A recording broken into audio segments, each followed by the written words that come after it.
শুভ দুপুর বন্ধুরা, অনেক দিন বাদে আরেকটা রেসিপি নিয়ে চলে এসেছি, নতুন একটা রেসিপি নিয়ে। সেটা হচ্ছে বেগুনের একটা আইটেম, নাম হচ্ছে বেগুনের কালিয়া।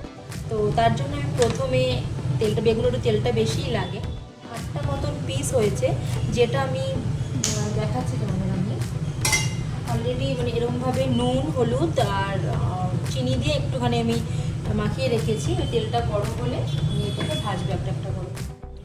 তেল আমাদের গরম হয়ে গেছে খুব ভালোভাবে। আমরা একটা করে আমরা তেলটা ছেড়ে দিচ্ছি। 4 পিস প্রথমে দিলাম, তারপরে পরে আবার 4 পিস দেবো। আমাদের লালচে লালচে করে ভাজা হয়ে গেছে এগুলো। এবার আমি তুলে নিচ্ছি, বাকিগুলো আমি সেমভাবে দিয়ে দিচ্ছি। বাকিগুলো সুন্দরভাবে ভাজা হয়ে গেছে, এবার সেগুলোকে তুলে নিচ্ছি। এবার এর মধ্যে আর একটু তেল মেশাতে হবে। প্রথমে দিয়ে দিচ্ছি কালো জিরে, নাড়াচাড়া করার পর দেবো আমি পেঁয়াজ বাটাটা। পেঁয়াজটা আমি আগে বেটে রেখেছিলাম।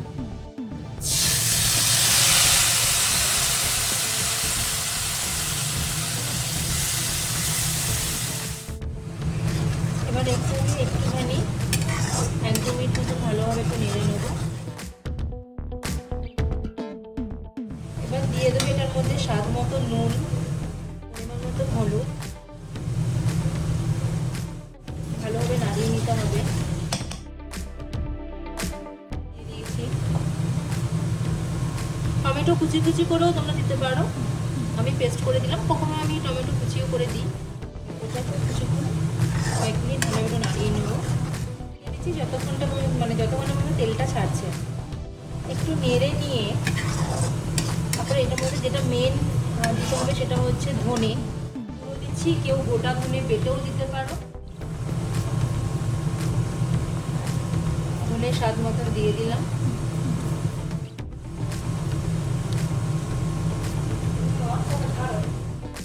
দিয়ে এবার একটু ভালোভাবে নাড়িয়ে নেব। অনেকটা মাখা মাখা হয়ে গেছে। এবার যেটা জলটা থাকে মশলা বাটা, সেই জলটা আমি দিয়ে দিচ্ছি। দিয়ে এবার আবার একটুখানি ভালোভাবে নাড়িয়ে এবার ঢাকাটা দিয়ে দেবো। তারপর যখন তেলটা ছেড়ে দেবো, তারপর আমি বাকি প্রসেসটা দেখাচ্ছি। সুন্দরভাবে তেলটা ছেড়ে দিয়েছে, দেখা যাচ্ছে। ভালোভাবে একটুখানি আরেকবার মিক্স করে দিই। এবার এখানে একটু স্বাদ মতো চিনি দিলাম। আবার এটাকে কয়েক সেকেন্ডের জন্য আবার একটু নাড়িয়ে নেবো। এবার এটা ভালোভাবে কষে গেছে মশলাটা। এবার এখানে একটু জল দেবো। বেশি পাতলা করা যাবে না, ঝোল ঝোল করা যাবে না। এবার এবারে আঁচটা বাড়িয়ে দেবো। এবারে যখন এটা ফুটবে তখন বেগুনগুলো দিয়ে দেবো। এটা ফুটে গেছে ঝোলটা। এবারে আমরা আস্তে আস্তে করে বেগুনগুলো দিয়ে দেবো। একদম লোতে দিয়েছি আঁচটা, করে দিয়ে দেবো। এবারে বাড়িয়ে দিলাম, দিয়ে এবার ঢেকে দেবো।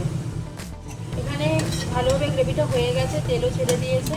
বেগুনের কালিয়া আমার এখানেই কমপ্লিট হয়ে গেছে। আমাদের বেগুনের কালিয়া এখানে 2 পিস তুলে দেখালাম।